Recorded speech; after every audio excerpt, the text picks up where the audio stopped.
Good morning.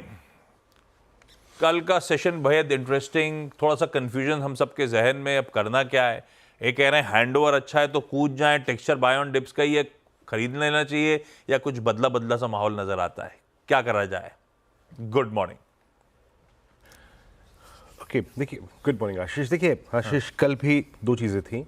Nifty bank strong था, Nifty ने अपने एग्जैक्टली बिहेव किया ऑप्शन राइटर्स के प्लेसमेंट के अनुसार।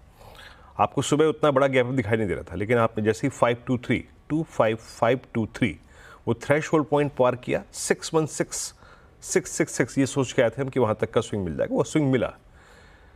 वोलेटिलिटी परसिस्ट कर रही थी but with in the option writers zone. जब आप सिंक हुए, कहाँ तक सिंक हुए, आप इंट्राडे में सबसे बड़े पुट राइटर्स करीब 25,400 और 350 के जोन तक हुए। क्लोज अधा हुआ था, बट वोलेटिलिटी परसिस्ट कर रही थी with in option writers zone. अब आप पूछ रहे थे, कुछ देर पहले चर्चा कर रहे थे आशीष कि क्या ये सेल एंड राइज का मार्केट बन गया है। देखिए, दुविधा ये है आशीष कि आपके दो चीज़ें हैं ना, वो बहुत स्ट्रांग है। निफ्टी बैंक और HDFC bank, ICICI bank, axis bank, जो इनका इस वक्त टेक्सचर हो रखा है ना, वो सिंक होने नहीं देगा। ये है इस वक्त की सबसे बड़ी चीज़। निफ्टी IT चल चुका है, लेकिन बैंक्स एक बहुत स्ट्रांग मोड में आ चुके हैं। वो आपको आई थिंक शॉर्ट पे ग्रिप लेने नहीं देंगे। और इवन मैं कभी भी 10 और 20 डे एक्सपोनेंशियल मूविंग एवरेज के ऊपर शॉर्ट के बारे में सोचता ही नहीं हूँ। तो मेरी अप्रोच क्या रहेगी, आइए पहले देखते हैं इंस्टीट्यूशनल डेटा। इंस्टीट्यूशनल डेटा में क्लियरली विजिबल है कि FIs पार्टिसिपेशन अभी भी बहुत स्ट्रांग है। आपकी स्क्रीन पे ये नंबर्स आएंगे और करीब कल के स्टैट्स में दोनों इंस्टीट्यूशंस की अगर आप देखें, DIs की बाइंग है। FIs का इंडेक्स जो है वो आपको स्क्रीन पे नज़र आएगा। वो थोड़ा सा इन्होंने आशीष कल शॉर्ट करीब 7126 कॉन्ट्रैक्ट किए। तो यहाँ पे थोड़ा सा इंस्टीट्यूशनल डेटा में अगर आप देखें नमनेस है। और स्टॉक फ्यूचर्स में करीब 3392 करोड़ रुपए की उन्होंने बाइंग करी। 33,000 कॉन्ट्रैक्ट लॉन्ग थे और 14,000 कॉन्ट्रैक्ट शॉर्ट कवर किए। FIs ने कल लॉन्ग स्टॉक फ्यूचर्स में करीब 33,000 कॉन्ट्रैक्ट किए हैं। ये ज़्यादातर लॉन्ग आशीष आए हैं बैंकिंग स्टॉक फ्यूचर्स में। गजब की बाइंग थी बैंकिंग स्टॉक फ्यूचर्स में इन डेरिवेटिव्स। OI बढ़ रहे थे बैंकिंग स्टॉक्स में, और इसीलिए आई थिंक मैं वो शॉर्ट के प्रश्न पे थोड़ा जूझ रहा था आपके। नेट आउटस्टैंडिंग जो लॉन्ग है वो FIs की अप्रॉक्सीमेटली खड़ी है आशीष 2,23,000 कॉन्ट्रैक्ट। अब आते हैं एग्जैक्टली अप्रोच क्या रहेगी।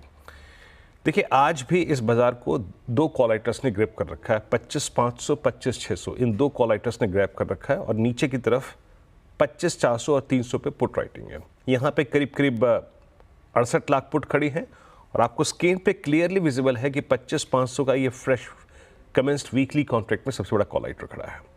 तो करे क्या, अप्रोच क्या। देखिए, जरा प्लीज पिरामिड्स लेके आइएगा। पिरामिड्स में आई थिंक ये जो सिचुएशन है आपको और क्लियर हो जाएगी। पहला थ्रेशोल्ड पॉइंट रहेगा 25,500, 25,525। ये देखिए, ये जो ब्लू कैंडल है, डार्क ब्लू कैंडल, लेके आइए लेवल्स। बाय ऑन डिप्स कारगर अभी भी रहेगा। Best trade by on dips पे ही अप्रोच परसिस्ट करेगा। It's 25391 and 357। इसके आसपास कोई डिप आए तो डेफिनेटली बाय कीजिएगा, क्योंकि गिफ्ट निफ्टी में बहुत कोई स्ट्रेंथ नजर नहीं आ रही है। No shorting thoughts till we have second base.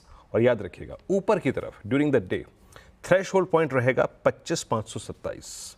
अगर ये स्विंग कटा तो we will test 581,617। As of now commentary को सिर्फ रेस्ट्रिक्टेड रखते हैं 617 तक। ये मेरा ट्रेड जोन है आज का। निफ्टी बैंक स्ट्रांग है, स्टेबल है, बैंकिंग स्टॉक फ्यूचर्स में स्ट्रेंथ है। आपकी स्क्रीन पे आज के कॉल राइटर्स आएंगे आशीष। 53,000 पे कॉल राइटिंग है एट द मनी पे, उसके बाद 53,300 पे, 400 पे, 500 पे, और लेकिन अच्छी बात यह है कि 53,000 पे पुट राइटर भी उतना स्ट्रॉन्ग कन्विक्शन लेके बैठा है। And same is the case with 52,800 और 52,500। अप्रोच क्या रहेगी। बाय ऑन डिप्स कहाँ तक काम आएगा। इट्स 52,881 एंड 52,617 बेस वन, ये परसिस्ट करता है, और इसके ऊपर की डिप को बाय करना है। और एक और चीज़, ऊपर का पहला थ्रेशोल्ड पॉइंट होगा 53,231। अगर ये बाइसेक्ट हुआ तो स्विंग टुवर्ड्स 53,441 और 534 पॉसिबल है। यहां पे आके आपको अपने ट्रेड्स को चेक करना है आशीष। बहुत बढ़िया। ये है निफ्टी बैंक का